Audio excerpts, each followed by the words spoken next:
पूज्य आचार्य श्री स्वदेश जी का एक बार पुनः इस हरदोई की पावनी धरा पर सबकी ओर से बहुत बहुत अभिनंदन है। उन्होंने जो हमें दर्शन दिया है और मार्गदर्शन दिया है, गुरुओं का, आचार्यों का दर्शन, उनका कुछ ना कहना ही अपने आप में बहुत बड़ी प्रेरणा होता है। और उनका मार्गदर्शन जब मिलता है तो फिर जीवन में स्पष्टता आ जाती है, संशय भ्रम उलझन खत्म हो जाती है और जीवन का उद्देश्य साफ साफ दिखने लगता है। मैं कौन हूं, मेरी शक्ति क्या और मेरी भूमिका क्या है इस राष्ट्र के लिए। अब मैं आगे मार्गदर्शन के लिए हरदोई जिले के ही गौरव नहीं, हमारे पूज्य श्रद्धेय आचार्य श्री राजकिशोर जी, ये हमारी विद्वान परंपरा के, हमारी इस ऋषि संस्कृति के, हमारी इस देव संस्कृति के, भारतीय संस्कृति के गौरव हैं। मैं श्रद्धेय आचार्य श्री राजकिशोर जी से कहूंगा कि वो हम सब का मार्गदर्शन करें और एक बार आप सब की ओर से पुनः उनका अभिनंदन है।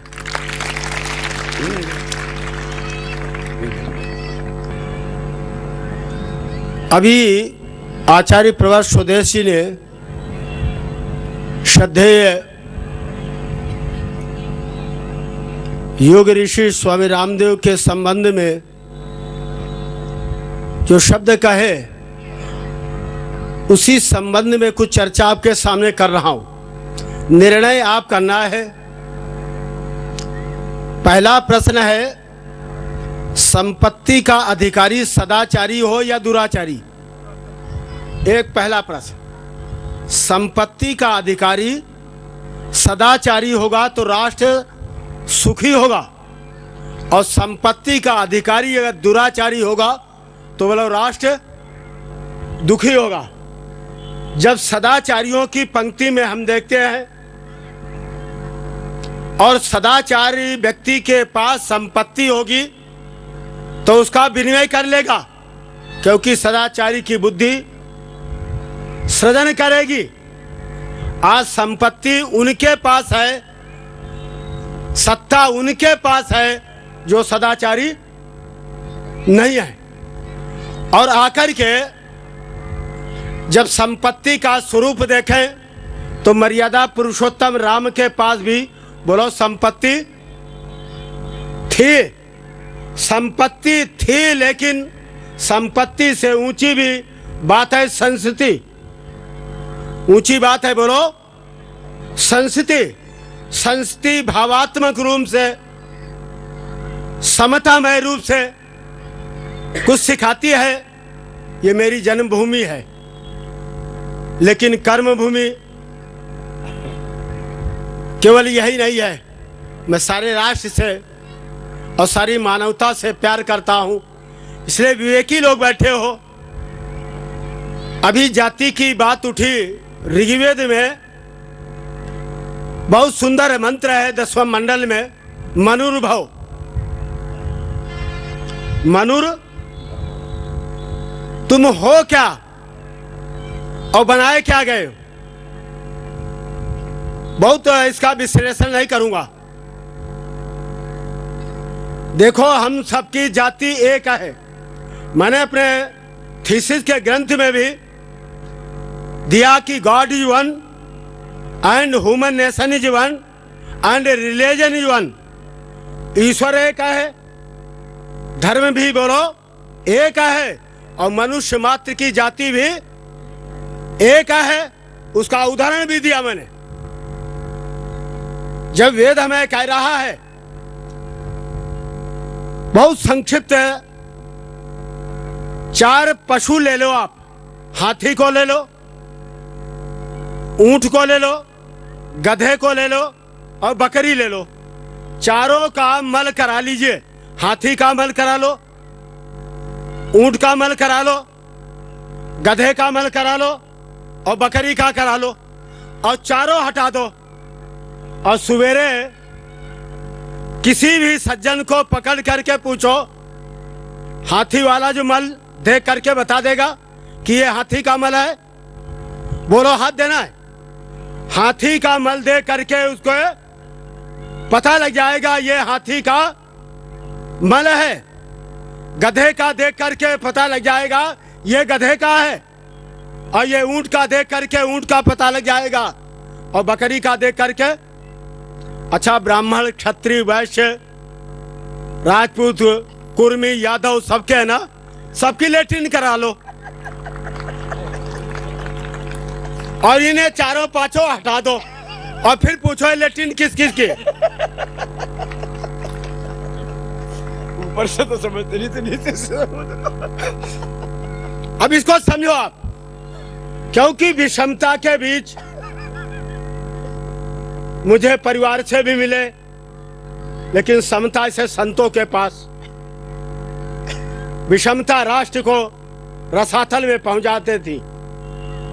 मानव मात्र की जाति एक है, बोलो मानव मात्र की जाति एक है, एक ही मानूंगा।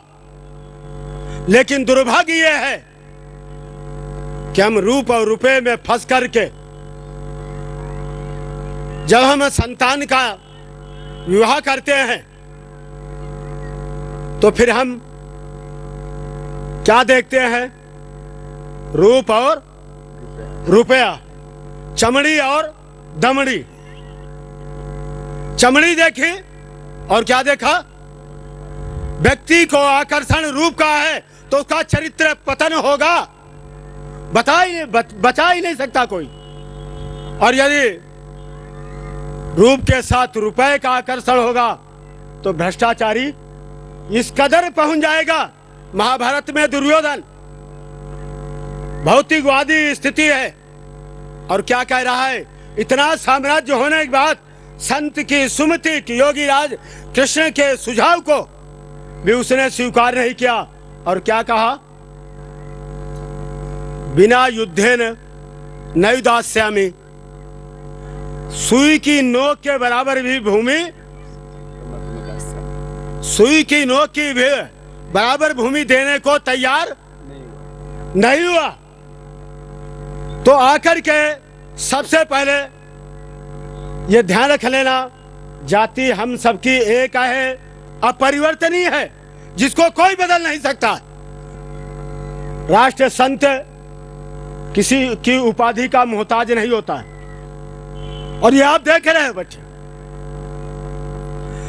राष्ट्र संत हैं, साधन इनके पास खूब हैं, खूब आयु भर, लेकिन राष्ट्र के प्रति इनके हृदय में जो वेदना है, मस्तिष्क में चिंतन है, जो दीवानगी है, क्या और भी नहीं राष्ट्र में संत है?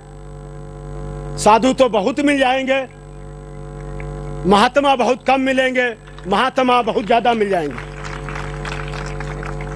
महात्मा बहुत कम मिलेंगे, ऐसे महात्मा अल्पायु में, आयु में मेरे छोटे हैं, और फिर भी त्याग बलिदान चिंतन अपनापन, आपने अभी सुना ही है उनका, सुबह भी सुना, जो अपनापन दे रहे, ये अपनापन ही तो है वसुधैव कुटुंबकम का निर्माण करेगा, सारा संसार का परिवार के बनाएगा। अगर अपनापन नहीं है तो राष्ट्र के नहीं। इसलिए मैंने राष्ट्र नाय संत का संतरती तारयति ससंता, जो अच्छी प्रकार राष्ट्र को तरता है और तारता है। ये सब के सब कहते हैं महात्मा बहुत अच्छे हैं, स्वामी रामदेव महात्मा बहुत बढ़िया हैं। तो हमने कहा गृहस्थियों, तुम भी अपनी एक एक औलाद महात्मा बना दो। आएंगे कहां से? संस्कृति की रक्षा संत करते हैं, और जब सत्ता दुराचारी व्यभिचारी विलासी हो जाए तो संतों को अधिकार है सत्ता पर दो दुराचारी व्यभिचारी बैठे उन्हें हटा करके अपना सदाचारियों को सत्ता पर ला दे। ये मर्यादा पुरुषोत्तम राम की बात स्थिति याद करो। और यही बात आकर के रामायण में, रामलीला में राज ऋषि विश्वामित्र राज दरबार में पहुंचे और पवित्र आत्माओं राजा दशरथ के पास चतुरंगनी सेना चक्रवर्ती राजा, और जिस समय याचना की कि मुझे यज्ञ की रक्षा के लिए राम और लक्ष्मण चाहिए, मना कर दिया।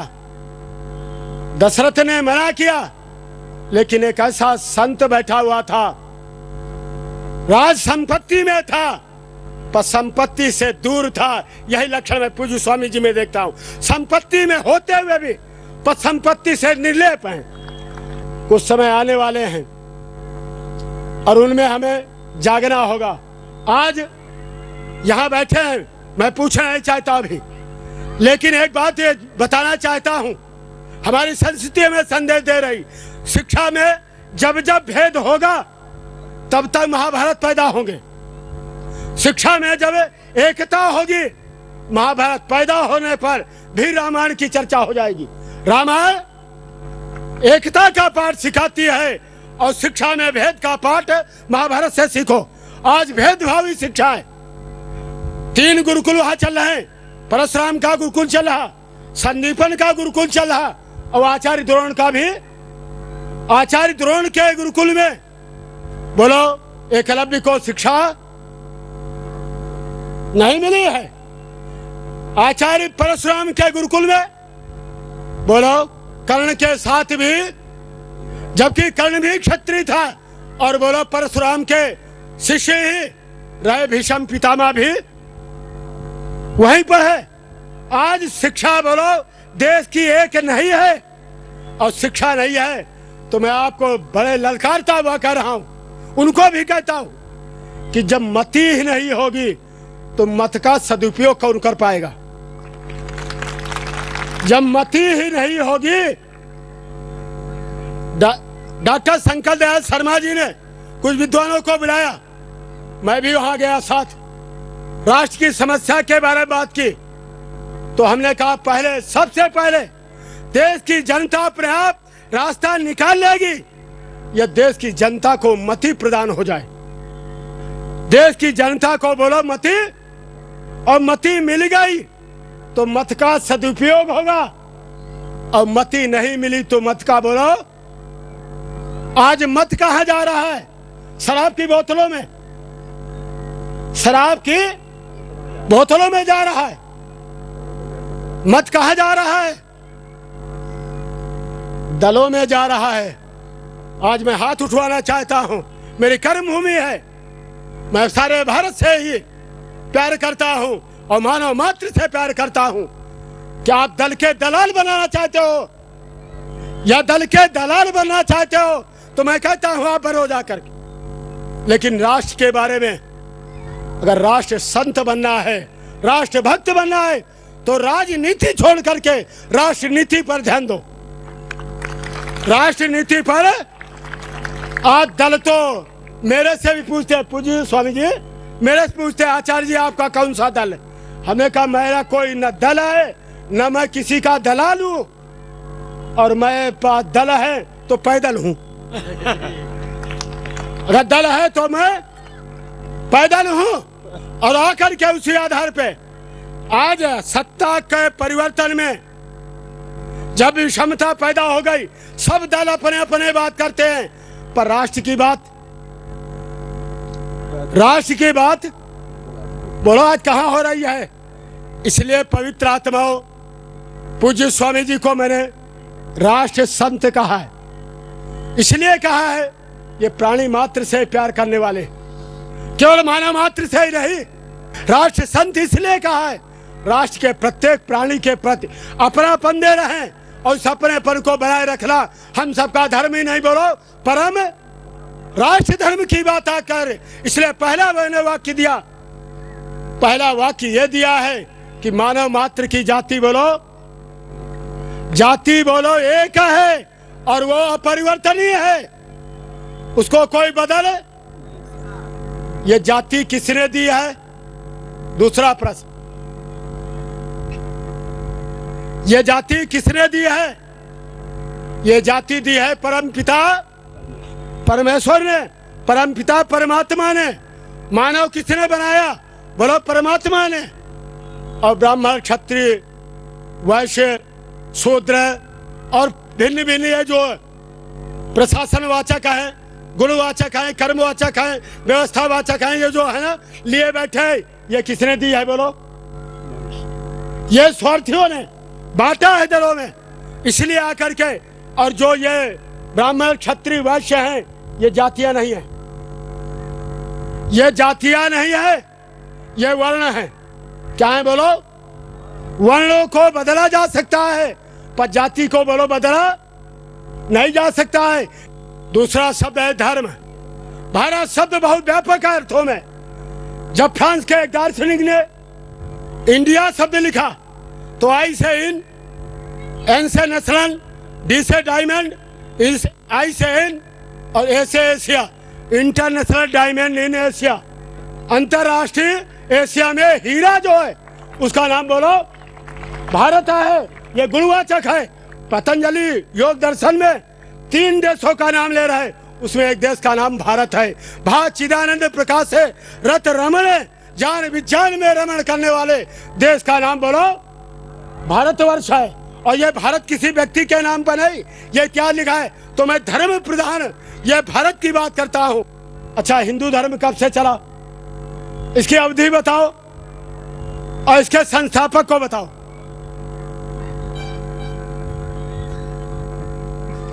याद कर लेना।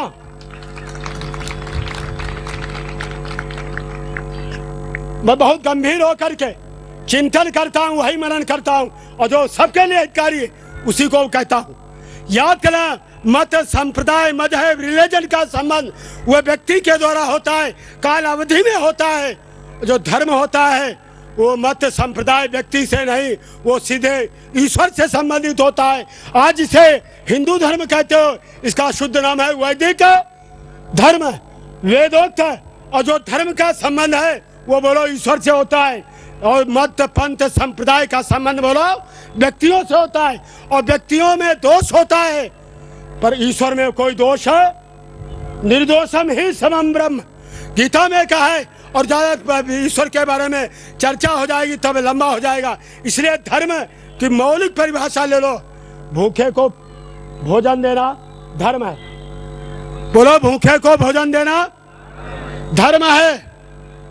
और दुखी की सहायता करना धर्म है। दुखी की सहायता करना धर्म है। और प्यासे को पानी पिलाना और रोगी का इलाज कराना, तो ये क्या कर रहे हैं?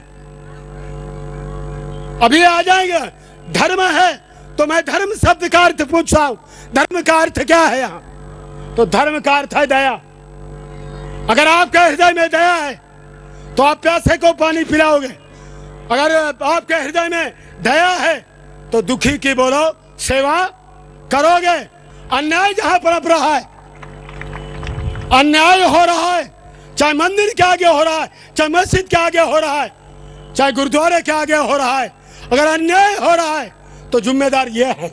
इसलिए राष्ट्र का 3 शत्रुओं में अन्याय भी एक शत्रु है। पहला शत्रु अज्ञान है, दूसरा शत्रु अन्याय है, और तीसरा शत्रु अभाव है। और पवित्र आत्मा हो, माता पिता की सेवा करना बोलो धर्म है। माता पिता की सेवा करना धर्म है। तो धर्म का अर्थ बोलो कर्तव्य। हमारी ड्यूटी, हमारा कर्तव्य है। जब हम लाचार थे, हम मोहताज थे, हम असहाय थे, तो उन्हें कंधे दिए, उन्हें आंचल दिया, उन्हें गोदी दी, उन्हें रोटी दी। और जब हमें समर्थ हुए तो हमारा धर्म क्या होना चाहिए? हम उनके प्रति कृतज्ञ होते। कृतज्ञ होना ही बोलो धर्म है। कर्तव्य का पालन करना ही धर्म है। और पवित्र आत्मा इनके करते हुए ईश्वर की आराधना करना, ईश्वर की आराधना करना धर्म है। मैं लंबा न खींचता हुआ केवल कहता हूं, यह संसार में चाहे नेचरवादी हो, चाहे अनीश्वरवादी हो, चाहे भौतिकवादी हो, चाहे भाग्यवादी हो, कोई भी हो, एक चीज लेकर के संसार में परिवर्तन हो रहा है। परिवर्तन बिना क्रिया के नहीं हो रहा, और क्रिया बिना कर्ता के। कर्ता होगा तभी क्रिया होगी, और क्रिया होगी तभी सारे ब्रह्मचारी हो जाएं तो सृष्टि। क्योंकि मुझे छोटे पर भी मिले थे, जब हमें कभी कर देते विवाह करूंगा और नहीं करूंगा तो कहते सृष्टि कैसे चलेगी? तो हमने कहा देखो आज तो मैं अब जान चुका हूं, बिना विवाह के, बिना शादी के शादीपुर में डटा बैठा हूं।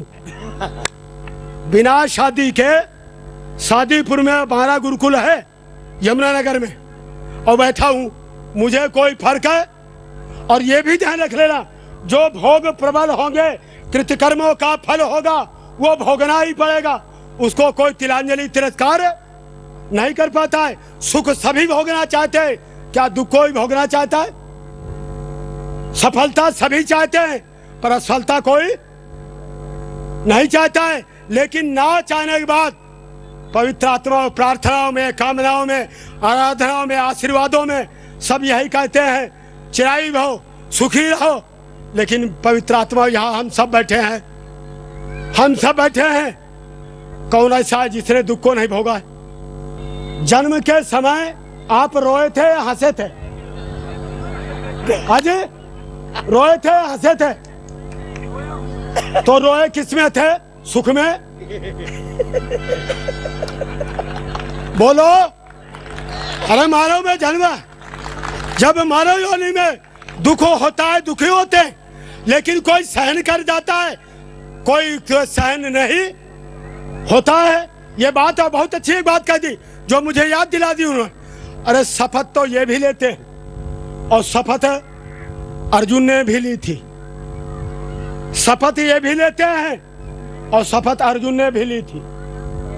अर्जुन ने ली थी कि जब कल सूर्यास्त से पहले जयद्रथ का वध नहीं कर लूंगा तो चिता में जलकर, बोलो, जीवन लीला समाप्त कर दूंगा। और वही परिणाम आज हमारे सामने सत्ता के भोगी लोग हजारों बार शपथ लेते हैं और पूरा नहीं करते हैं। तो क्या बदला लेने का समय नहीं आ गया? क्या शपथ ली थी मर्यादा पुरुषोत्तम राम ने, भुज उठा करके प्रतिज्ञा की थी, सहन करे कष्टों को, आपत्ति के रास्ते पर, और फिर आज ये शपथ लेते हैं, मैं संविधान की सभा लेता हूँ, ये करता वो करता हूँ। लेकिन पवित्र आत्माओं, मैंने जो बात कही है, दुख में व्यथा आपके अंदर है, तभी तो है। राष्ट्र के प्रति पीड़ा होना वो भी एक व्यथा हमारी, व्यक्तिगत मानसिक कष्ट होना वो भी हमारी व्यथा है। और राष्ट्र में सुखी हैं लोग, हम सुखी हैं, और राष्ट्र दुखी है, तो अकेले हम कैसे सुखी रह जाएंगे? इसलिए आकर के समझो, और इसी बात को शपथ लेते हैं। एक बात और कह रहा हूं, वो ये है, चुनाव के समय पवित्र आत्माओं, चुनने का अधिकार आप सबको है, चुनने का अधिकार तो आप सबको है, तो क्या हटाने का अधिकार भी हम सबको होना चाहिए? नहीं है तो हाथ उठाओ। जब जनता ही राष्ट्र की मालिक है, जब चुनने का अधिकार है और योग्य काम ना करे, राष्ट्र का कार्य ना करे, समाज का कार्य ना करे, तो उसे रखने से लाभ है या हानि है? हानि है। तो उसे चुनाव में बोलो हटाने का अधिकार भी, पूज्य स्वामी जी यही तो कह रहे हैं कि चुन करके भेजा है, तो बोलो उनको हटाने का भी अधिकार यही मांगो सबसे।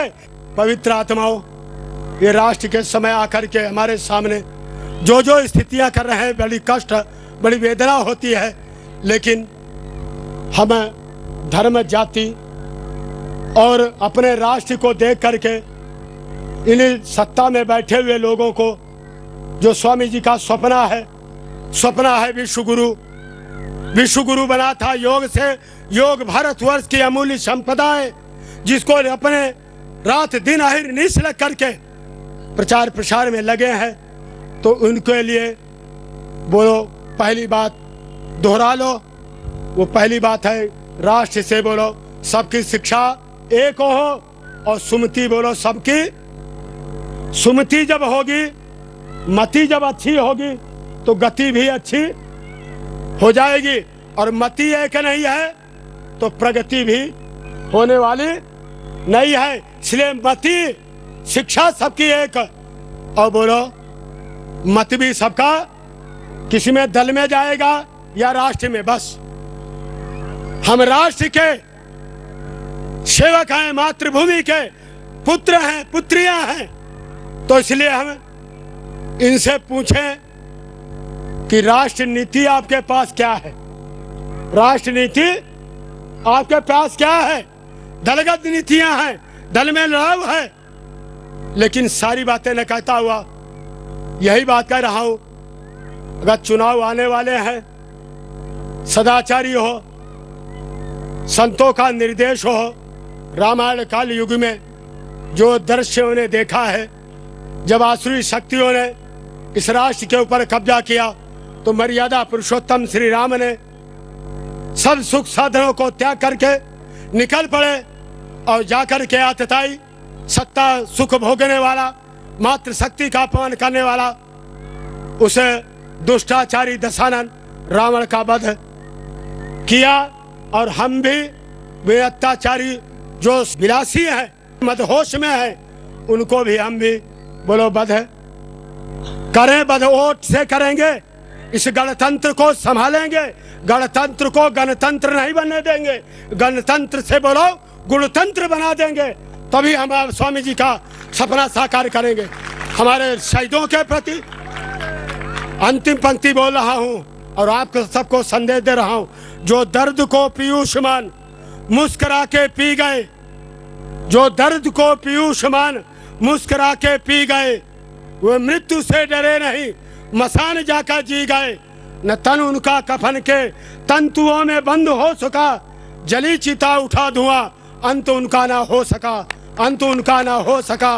प्रण करते हैं संस्कृति की शाम नहीं होने देंगे और वीर शहीदों की समाधि को बदनाम, वीर शहीदों की समाधि को बदनाम नहीं। भावना मेरे कवि और बंधु गा रहे थे अभिनंदन, उस समय मुझे वेदना, एक पीड़ा आई है, कवि ने वेदना व्यक्त की थी, शहीदों की समाधि पर लगेंगे हर बरस, वतन पर मरने वालों का यही बाकी, शहीदों की समाधि पर न मेले हैं न झमेले हैं, गद्दारों की कोठियों पर नित्य लगे मेले हैं, शहीदों की कोठियां नहीं, जमी बेच देंगे, आसमां बेच देंगे, वतन के पुजारी अगर तुम सो गए तो वतन बेच देंगे, वतन बेच दें। प्रण करते हैं संस्कृति की शाम नहीं होने देंगे और वीर शहीदों की समाधि को बदनाम नहीं होने देंगे।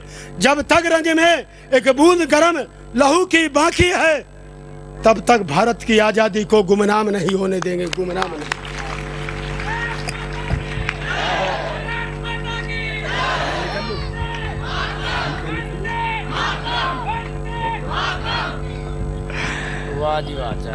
श्रद्धेय आचार्य श्री ने सबको अपने आशीषों से अभिभूत किया।